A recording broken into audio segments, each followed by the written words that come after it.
ನೋಡಿದ್ವಿ.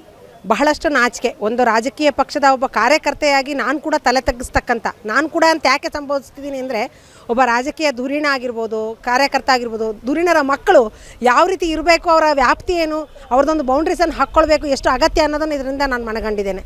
ಒಬ್ಬ ಮಹಿಳಾ ಅಧಿಕಾರಿ ಅವ್ರು ಮಾಡ್ತಾ ಇರ್ತಕ್ಕಂಥ ಅವ್ರ ಅಧಿಕಾರ, ಸರ್ಕಾರ ಅವರನ್ನು ನೇಮಕ ಮಾಡಿರೋದು, ಅವರಿಗೆ ಸಂಬಳ ಕೊಡ್ತಾ ಇರೋದು, ಅವರ ಹುದ್ದೆಲಿರೋದು, ಅವರವರ ಜವಾಬ್ದಾರಿಯನ್ನು ನಿರ್ವಹಿಸಲಿಕ್ಕಿದ್ದಾರೆ. ಹಾಗಾಗಿ ಆ ಹೆಣ್ಣುಮಗಳು, ಆ ಮಹಿಳಾ ಅಧಿಕಾರಿ ತಮ್ಮ ಜವಾಬ್ದಾರಿಯನ್ನು ನಿರ್ವಹಿಸಲಿಕ್ಕಾಗಿ ಆ ಸ್ಥಳಕ್ಕೆ ತೆರಳಿದಾಗ ಒಬ್ಬ MLA ಮಗ ಅನ್ನಿಸ್ಕೊಂಡವರು ಅಷ್ಟು ತುಚ್ಛವಾಗಿ ತುಂಬ ಅವಾಚ್ಯ ಶಬ್ದಗಳನ್ನು ಬಳಸಿದ್ದಾರೆ. ಒಬ್ಬ ಸುಸಂಸ್ಕೃತ ಹೆಣ್ಮಕ್ಳ ಬಾಯಲ್ಲಂತೂ ಖಂಡಿತವಾಗ್ಲಂಥ ಪದಗಳನ್ನು ನಾವು ಪುನಃ ಅದನ್ನು ರಿಪೀಟ್ ಮಾಡಲಿಕ್ಕಾಗಲ್ಲ, ಅಂಥ ಅಸಹ್ಯಕರವಾದ ಭಾಷೆನ ಬಳಸಿದ್ದಾರೆ. ಇದು ಅಗತ್ಯ ಇತ್ತಾ? ಇದರಿಂದ ಹಂಗೆ ನಾವು ಯೋಚನೆ ಮಾಡಬೇಕಲ್ಲ. ಇಷ್ಟು ನೀವು ರೆಬಲ್ ಆಗಿ ಇಷ್ಟು ಕೆಟ್ಟ ಮಾತು ಆಡಿದಿರಿ ಅಂದರೆ ಅದ್ರ ಹಿಂದೆ ಇರ್ತಕ್ಕಂಥದ್ದು ಏನಿದೆ, ನಿಮ್ಮದೇನಿದೆ ಅಲ್ಲಿ ವ್ಯವಹಾರ ಆಗಾದರೆ? ಹಾಗೆ ಅವ್ರು ಮಾಡ್ತಕ್ಕಂಥ ಕೆಲಸ ಸರಿಯಾಗಿದೆ, ಅದಕ್ಕೆ ವ್ಯತಿರಿಕ್ತವಾಗಿ ಅದಕ್ಕೆ ಅಪೋಸ್ ನೀವು ಮಾಡ್ತಿದ್ದೀರಿ ಅಂದಾಗ ನಿಮ್ಮದೇನು ಬಿಸ್ನೆಸ್ ಅಲ್ಲಿ? ಹಾಗಾದರೆ ಸಂಗಮೇಶ್ರವರು ನಮ್ಮ ಜಿಲ್ಲೆ ಹಿರಿಯ ರಾಜಕಾರಣಿ, ಪಕ್ಷದ ಭಿನ್ನ, ತತ್ವದ ಭಿನ್ನ ನಮ್ಮಲ್ಲಿ ಇರಬಹುದು, ತಾತ್ವಿಕ ವಿಚಾರಗಳು ಬೇರೆ ಬೇರೆ ಇರ್ಬೋದು, ಆದರೆ ಒಬ್ಬ ಹಿರಿಯ ರಾಜಕಾರಣಿ ನೀವು, ನಿಮ್ಮನ್ನು ಗೌರವಿಸ್ತೇವೆ. ಭದ್ರಾವತಿಯ ಜನ ಸತತವಾಗಿ ನಿಮ್ಮನ್ನು ಆರಿಸ್ಕೊಂಡು ಬಂದಿದ್ದಾರೆ.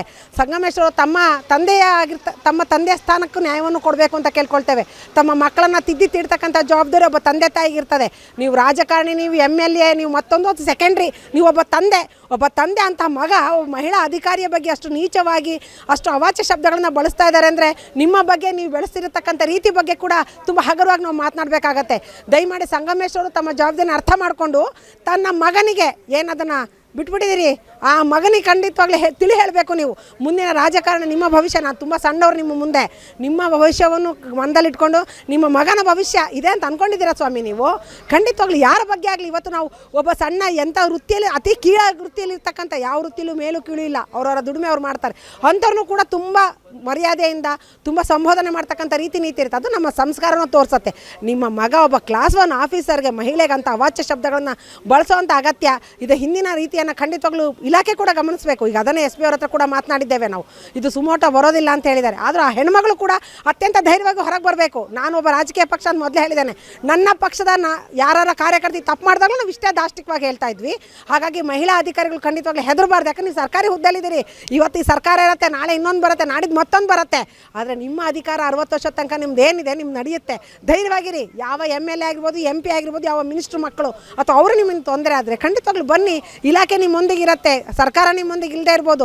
ಸರ್ಕಾರ ಯಾರಪ್ಪನ ಮನೆ ಸೊತ್ತಲ್ಲ, ಒಬ್ಬ MLA ಇಂದ ಸರ್ಕಾರ ಬಿದ್ದು ಹೋಗೋದಲ್ಲ. ಖಂಡಿತವಾಗ್ಲೂ ಬಂದು ನಿಮ್ಮ ಕಂಪ್ಲೇಂಟನ್ನು ಲಾಡ್ಜ್ ಮಾಡಿಸಿ. ಯಾರಿಗಾದರೂ ಒಂದಿಷ್ಟು ಭಯ ಆದರೂ ಆಗಬೇಕಲ್ಲ ಇಲಾಖೆ ಬಗ್ಗೆ. ಹಾಗಾಗಿ ಇದನ್ನು ತೀವ್ರವಾಗಿ ಖಂಡಿಸ್ತೇವೆ. ಖಂಡಿತವಾಗ್ಲೂ ಬಸವೇಶ ಅವರು ಮಾಡಿರ್ತಕ್ಕಂಥ ಭಾಷೆಗಳು, ಆ ಒಂದು ರೀತಿ, ಅದೆಲ್ಲವನ್ನೂ ಕೂಡ ಖಂಡಿಸ್ತೇವೆ. ಮತ್ತೊಮ್ಮೆ ಇದು ನಮ್ಮ ಜಿಲ್ಲೆಯಲ್ಲಿ ಕೂಡ ಬರಬಾರ್ದು.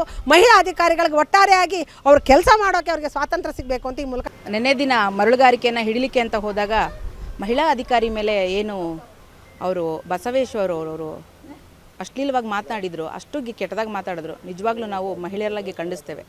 ಯಾಕಂತಂದರೆ ತನ್ನ ಮನೆಯಲ್ಲೇ ತನ್ನ ಹೆಂಡತಿಗೆ, ತನ್ನ ತಂಗಿಗೆ, ತನ್ನ ಬಂಧು ಬಳಗದ ಹೆಣ್ಣು ಮಕ್ಕಳಿಗೆ ಮಾತನಾಡಿಸುವಾಗ ಎಷ್ಟು ನಾವು ಸೌಜನ್ಯತೆಯಿಂದ ಮಾತಾಡ್ತೇವೆ, ಹಾಗೆ ಕೂಡ ಆ ಕೆಲಸ ಮಾಡ್ತಕ್ಕಂಥ ಒಂದು ಸರ್ಕಾರಿ ನೌಕರ ಹೆಣ್ಣಿಗೆ ಎಷ್ಟು ಕೆಟ್ಟದಾಗಿ ಮಾತನಾಡಿದ್ದಾರೆ ಅಂದರೆ, ಈ ದಿನ ಬೆಳಗ್ಗೆ ವಿಡಿಯೋ ನೋಡಬೇಕಾದ್ರೆ ನನಗೆ ತುಂಬ ಬೇಜಾರು ಅನ್ನಿಸ್ತು. ಏನು ಅಂದ್ಕೊಂಡಿದ್ದಾರೆ ಇವರು ಇಡೀ ಸರ್ಕಾರ ಇದೆ ಅಂತ ಹೇಳಿ ಎಲ್ಲ ಗೌರ್ಮೆಂಟ್ ಅಧಿಕಾರಿಗಳನ್ನು, ಅದು ಹೆಣ್ಣುಮಕ್ಕಳನ್ನು ಈ ಕೊಂಡ್ಕೊಂಡಿದ್ದಾರೆ ಅಂತನ. ಪ್ರತಿಯೊಂದು ಸಾಮಾನ್ಯ ಮಹಿಳೆಗೆ ಈ ಒಂದು ಸ್ವತಂತ್ರವಾಗಿ ಓಡಾಡಲಿಕ್ಕೆ ಅವಕಾಶ ಇಲ್ಲ ಅನ್ನೋಂಥ ಸಂದರ್ಭದಲ್ಲಿ ಈ ದಿನ ಒಂದು ಅಧಿಕಾರಿಗೂ ಕೂಡ ನೀವು ಈ ರೀತಿ ಅಶ್ಲೀಲವಾಗಿ ಮಾತನಾಡ್ತೀರಿ ಅಂತಂದರೆ ನಿಮ್ಮ ಅಧಿಕಾರದ ದರ್ಪ ಇದೆ ಅಂತ ಹೇಳಿ ಮೆರಿತಾ ಇದ್ದೀರಾ.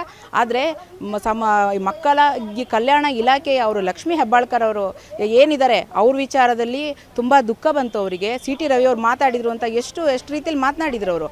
ಆದರೆ ಈ ದಿನ ನಿಮ್ಮ ಸರ್ಕಾರದಲ್ಲೇ ನಿಮ್ಮ MLA ಈ ದಿನ ಒಬ್ಬ ಅಧಿಕಾರಿ ಮರಳುಗಾರಿಕೆ ಒಂದು ಮಾಫಿಯಾ ಮಾಡುವಾಗ ಅವ್ರು ಹೋಗಿ ಹಿಡಿತಕ್ಕಂಥ ಈ ಸಮಯದಲ್ಲಿ ಆ ರೀತಿ ನೀವು ಮಾತನಾಡ್ತೀರಿ ಅಂತ ಅಂದರೆ ಇದಕ್ಕೆಲ್ಲ ಉತ್ತರ ಕೊಡಬೇಕಾಗಿರೋರು ನೀವು, ಮಹಿಳೆಯರಾಗಿರ್ತಕ್ಕಂಥವ್ರು ನೀವು ಉತ್ತರ ಕೊಡಬೇಕು.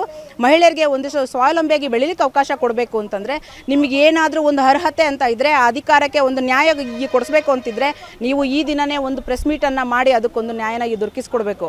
ನಿಜವಾಗ್ಲೂ ಬೇಜಾರಾಗ್ತಾ ಇದೆ. ನಾವಿದು ಇಡೀ BJPಯ ಮಹಿಳಾ ಮೋರ್ಚಾ ಈ ವಿಚಾರವನ್ನು ನಾವು ಖಂಡಿಸ್ತೇವೆ. ನಿಜವಾಗ್ಲೂ ಬೇಜಾರಾಗ್ತಾ ಇದೆ ಸರ್. ಇದು ಈ ಸರ್ಕಾರ ಬಂದಾಗಿನಿಂದ ಒಂದಲ್ಲ ಈ ರೀತಿಲಿ ಹಗರಣಗಳ ಸರಮಾಲೆ ಆಯಿತು. ಎಲ್ಲ ವಿಚಾರಗಳನ್ನ ಮುಗಿಸಿದ್ರು, ಅಭಿವೃದ್ಧಿ ಅಂತ ಶೂನ್ಯ ಮಾಡಿಬಿಟ್ರು. ಆದರೆ ಈಗ ಅಧಿಕಾರಿಯನ್ನು ಬಿಡ್ತಾ ಇಲ್ಲ. ನಾಚಿಕೆ ಆಗಬೇಕು. ಇವರಿಗೆಲ್ಲ ಅಧಿಕಾರ ಮಾಡಲಿಕ್ಕೆ ಲಾಯಕಲ್ಲ. ಇವರಿಗೆ ಒಂದು ಸ್ವಾತಂತ್ರ್ಯ ಅಂತಂದರೆ ಭಾರತದ ಒಂದು ಸಂಸ್ಕೃತಿಯನ್ನು, ಅವರಿಗೆ ಈ ಕಲೆಯನ್ನು, ಹೆಣ್ಣುಮಕ್ಕಳಿಗೆ ಬೆಲೆ ಕೊಡೋದನ್ನು, ಇವರಿಗೊಂದು ಸೌಜನ್ಯತೆದ ಒಂದು ಈ ಕಾರ್ಯಕ್ರಮ ಮಾಡಿ ಈಗ ಕಲಿಸ್ಬೇಕಾಗತ್ತೆ. ಹಾಗಾಗಿ ಈ ವಿಚಾರನ ಮೊನ್ನೆ ನಡೆದಂಥ ಅಧಿಕಾರಿಯ ಮೇಲಿನ ದೌರ್ಜನ್ಯ ನಡೆದಿವಿ. ಯಾವುದೋ ಒಂದು ಕೇಸ್ ಬಂದಿದೆ. ಆ ಹೆಣ್ಮಗಳಲ್ಲಿ ಹೋಗಿ ಕೇಸಿನ ಬಗ್ಗೆ ವಿಚಾರಣೆ ಮಾಡುವಾಗ ನಮ್ಮ MLA ಅವ್ರ ಮಗ ಮಾತಾಡ್ತಾರೆ ಅಂತಂದು ಯಾರೋ ಒಂದು ಫೋನ್ ಕೊಟ್ಟಾಗ ಹೇಗೆ ಮಾತಾಡಬೇಕು? ಸಮಸ್ಯೆ ಕೇಳಬೇಕು, ಏನಪ್ಪ ಏನು ಅಂತ. ಒಂದು ಗೌರವ ಬೇಡವಾ ಮನುಷ್ಯಂಗೆ? ಬಸವ ಏನಂತ ಹೆಸರಿಟ್ಟಿದಾರಪ್ಪ ನಿಮ್ಮಪ್ಪ, ನಿಂಗೆ ಬಸವನ ಥರನೇ ಆಡ್ತೀಯಾ? ಮುಂದಿನ ದಿನಗಳಲ್ಲಿ ಸರಿ ಇರಲ್ಲ. ನೀನು ಕೆಣಕಿರೋದು ಮಹಿಳಾ ಅಧಿಕಾರಿನ, ಮಹಿಳಾ ಕುಲಕ್ಕೆ ಅವಮಾನ ಮಾಡಿದ್ದೀರಾ. ಮುಂದಿನ ದಿನಗಳಲ್ಲಿ ಕಾನೂನು ರೀತಿ ಕಾನೂನಿದೆ, ಕಾನೂನು ಅವನ ಮೇಲೆ ಸರಿಯಾದಂಥ ಕ್ರಮ ತಗೊಂಡ್ರೆ ಉಳಿತು. ಇಲ್ಲ ಅಂದರೆ ಮುಂದಿನ ದಿನಗಳಲ್ಲಿ ಮಹಿಳೆಯರೆಲ್ಲ ಸೇರಿ ತಮಗೆ ಒಳ್ಳೆ ಸೇವೆ ಮಾಡಬೇಕಾಗುತ್ತೆ. ಎಂಥ ಸೇವೆ ಅಂದರೆ ಪರ್ಕೆ ಪೂಜೆ ಮಾಡಬೇಕಾಗುತ್ತೆ. ಭಾರಿ ಹುಷಾರಿಂದ ಇದು ಮಾಡಿಬಿಟ್ಟು ಶಿವಮೊಗ್ಗ ಜಿಲ್ಲಾ ಮಹಿಳೆಯರ ಪರವಾಗಿ ನೀವು ದಯವಿಟ್ಟು ಕ್ಷಮೆ ಕೇಳಲೇಬೇಕು. ನಿಮ್ಮ ಹತ್ರ ರಿಕ್ವೆಸ್ಟ್ ಮಾಡ್ತಾ ಇದ್ದೀವಿ, ಕೇಳಿ ಅಂತ. ಈ ರಿಕ್ವೆಸ್ಟಿಗೆ ಬಗ್ಲಿಲ್ಲ ಅಂದರೆ ಮುಂದಿನ ದಿನಗಳಲ್ಲಿ ಮಹಿಳೆಯರ ಯಾವ ರೀತಿ ನಿಮ್ಮ ಮನೆ ಬಾಗಿಲಿಗೆ ಬಂದು ಯಾವ ರೀತಿ ಪೂಜೆ ಮಾಡಬೇಕು ಅನ್ನೋದು ನಮಗೂ ಚೆನ್ನಾಗಿ ಗೊತ್ತಿದೆ. ಬಸವರೇ, ಸರಿಯಾದ ಟೈಮಲ್ಲಿ ಸರಿಯಾಗಿ ತಿದ್ಕೊಳ್ರಿ. ಕಾನೂನು ಕಣ್ಮುಚ್ಚಿ ಕೂರಬೇಡಿ. ಆಗಿರೋದು ಮಹಿಳೆಯ ಅಧಿಕಾರಿ ಮೇಲೆ. ಇನ್ನು ಜನಸಾಮಾನ್ಯರಿಗೆ ಯಾವ ರೀತಿ ನ್ಯಾಯ ಕೊಡ್ತೀರಾ? ಕಾನೂನಾತ್ಮಕವಾಗಿ ಅವ್ರನ್ನ ಬಂಧಿಸಲಿ ಅಂತ ಕೇಳ್ಕೊಂತೀನಿ. ಬಂಧಿಸಲಿಲ್ಲ ಅಂದರೆ ಮಹಿಳೆಯರು ಸರಿಯಾದ ಪಾಠ. ಘಟನೆ ನಿನ್ನೆಯಿಂದ ಏನು ಸೋಷಿಯಲ್ ಮೀಡಿಯಾಗಳಲ್ಲಿ ನೋಡ್ತಾ ಇದ್ದೇವೆ, ಇಡೀ ಸಮಾಜ ತಲೆ ತಗ್ಗಿಸುವಂಥ ಘಟನೆ. ವಿಶೇಷವಾಗಿ ಮರ್ಯಾದೆಗೆ ಹೆಸರಾಗಿರುವಂಥ ಮಲೆನಾಡಿನ ಈ ಭಾಗದ ಸಂಸ್ಕೃತಿಯ ಅಲ್ಲದು. ಹೆಣ್ಣನ್ನು ಅತ್ಯಂತ ಗೌರವದಿಂದ ಕಾಣುವಂಥ ಸಂದರ್ಭದಲ್ಲಿ ಈ ರೀತಿಯಾದಂಥ ಹೇಳಿಕೆಗಳು, ಈ ರೀತಿಯಾದಂಥ ಬೈಗುಳಗಳನ್ನು ಕೇಳಿದಾಗ ಬಹಳ ಮನಸ್ಸಿಗೆ ನೋವಾಯಿತು. ಅದು ಯಾರೇ ಮಾಡಿರಲಿ, ಅತ್ಯಂತ ಕಟು ಶಬ್ದಗಳಲ್ಲಿ ಅದನ್ನು ಒಕ್ಕೊರಲಿನಿಂದ ಇಡೀ ಸಮಾಜ ಖಂಡಿಸಬೇಕು. ಎರಡನೇದು, ಕೆಲವು ದಿನಗಳ ಹಿಂದೆ ನೋಡಿದಾಗ ಈ ರಾಜ್ಯದ ಸಚಿವೆಯ ಒಬ್ಬರ ಬಗ್ಗೆ ಮಾತಾಡಿದ್ರು ಅನ್ನುವಂಥ ಸಂಗತಿಯನ್ನು ಇಟ್ಟುಕೊಂಡು ಏನು ಮಹಿಳಾ ಕುಲಕ್ಕೆ ಅವಮಾನ ಆಯಿತು, ಮಹಿಳೆಯರೆಲ್ಲರಿಗೂ ಅವಮಾನ ಆಯಿತು ಅನ್ನೋಷ್ಟು ಸರ್ಕಾರ ಪ್ರತಿಷ್ಠೆಗೆ ತಗೊಳ್ತು. ಸಾಮಾನ್ಯ ಮಹಿಳೆಯರು ಅದೇ ರೀತಿ, ಅವರಷ್ಟು ಇನ್ಫ್ಲೂಯೆನ್ಸ್ ಇಲ್ಲದೆ ಇರ್ಬೋದು. ಒಬ್ಬ ಸರ್ಕಾರಿ ನೌಕರೇ, ಆಕೆಯ ಪ್ರಾಮಾಣಿಕತೆಯಿಂದ ಕೆಲಸ ಮಾಡ್ತಾ ಇರೋವಂಥ ನೌಕರರಿಗೆ ಈ ರೀತಿಯಾದಂಥ ಪರಿಸ್ಥಿತಿ ಬಂದರೆ ಯಾರು ಕೆಲಸವನ್ನು ಮಾಡೋಕ್ಕೆ ಮುಂದೆ ಹೋಗ್ತಾರೆ?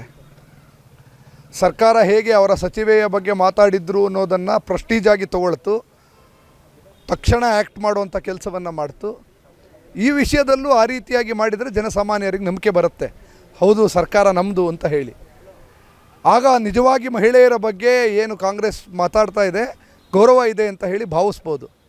ಇಲ್ಲದೇ ಇದ್ದರೆ ಇಡೀ ಪೊಲೀಸ್ ಇಲಾಖೆ, ಇಡೀ ಅವರ ಸರ್ಕಾರ ಇರೋದು ಅವರವರ ರಕ್ಷಣೆಗೆ, ಅವರವರ ಮಿನಿಸ್ಟ್ರಿ ರಕ್ಷಣೆಗೆ ಮಾತ್ರವೇ ಹೊರತು ಸಾಮಾನ್ಯ ಅಧಿಕಾರಿಗಳ ರಕ್ಷಣೆಗೆ ಅಂತ ಹೇಳಿ ಅನಿಸೋದಿಲ್ಲ.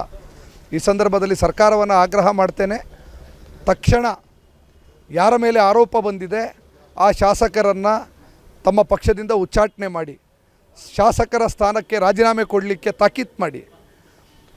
ಪೊಲೀಸ್ ಇಲಾಖೆಗೆ ದೂರುದಾರರು ದೂರನ್ನು ಕೊಟ್ಟಿದ್ದರೆ ಹಸ್ತಕ್ಷೇಪ ಇಲ್ಲದೆ ಪೊಲೀಸ್ ಇಲಾಖೆ ಇಂಡಿಪೆಂಡೆಂಟಾಗಿ ಅದನ್ನು ತನಿಖೆ ಮಾಡಲಿಕ್ಕೆ ಅವಕಾಶ ಮಾಡಿಕೊಡಿ. ಇದು ಮೊದಲನೇ ದೂರಲ್ಲ, ಯಾವ ವ್ಯಕ್ತಿಯ ಬಗ್ಗೆ ಬಂದಿದೆ ಅವ್ರ ಬಗ್ಗೆ ಬಂದಿರುವಂಥ ಮೊದಲನೇ ದೂರಲ್ಲ. ಹಿಂದೆ ಜೈ ಶ್ರೀರಾಮ್ ಅಂತ ಹೇಳಿದ್ದಕ್ಕೆ ಹೊಡೆದಂಥ ಜನ ಇವರು. ಭದ್ರಾವತಿಯಲ್ಲಿ ಜೈ ಶ್ರೀರಾಮ್ ಅಂತ ಘೋಷಣೆ ಹಾಕಿದ್ದಕ್ಕೆ ಹೊಡೆದಂಥ ಜನ ಇವರು. ಇವತ್ತು ಒಬ್ಬ ಮಹಿಳಾ ಅಧಿಕಾರಿಗೆ ಮಾತಾಡಿರುವಂಥ ಮಾತನ್ನೆಲ್ಲ ನೋಡಿದ ಮೇಲೆ ಬಹುಶಃ ಸರಿಯಾದಂಥ ರೀತಿ ತನಿಖೆ ಆದರೆ ಗಡೀಪಾರು ಮಾಡುವಂಥ ಶಿಕ್ಷೆಯನ್ನೇ ಕೊಡುವಂಥ ಅಪರಾಧ ಇದು ಅಂತ ನಾನು ಭಾವಿಸ್ತೇನೆ. ಇದಕ್ಕೆ ಸಮಗ್ರ ತನಿಖೆಯನ್ನು ಪೊಲೀಸ್ ಇಲಾಖೆಯನ್ನು ಮಾಡಲಿಕ್ಕೆ ಆಗ್ರಹ ಮಾಡ್ತೇನೆ. ಇಡೀ ಸಮಾಜಕ್ಕೆ ಯಾವ ಅಧಿಕಾರಿ ಇದ್ದಾರೆ ಅವರ ಪೊಲೀಸ್ ಇಲಾಖೆಯ ಮೂಲಗಳ ಪ್ರಕಾರ ಈಗ ಯಾರು ಗಣಿ ಭೂ ರಕ್ಷಣಾ ಇಲಾಖೆಯವರಿದ್ದಾರೆ, ಅವರು ಕಂಪ್ಲೇಂಟನ್ನು ಕೊಟ್ಟಿದ್ದಾರೆ ಅಂತ ಹೇಳಿ ಸುದ್ದಿ ಬರ್ತಿದೆ. ತುಂಬ ಸತಿ ಅನಿಸತ್ತೆ, ನೌಕರರ ಸಂಘ ಎಲ್ಲವೂ ಚುನಾವಣೆಗಳು ಮೊನ್ನೆ ನಡೆದಾಗ ಬಹಳಷ್ಟು ಪತ್ರಿಕೆಗಳಲ್ಲಿ ಬಂತು.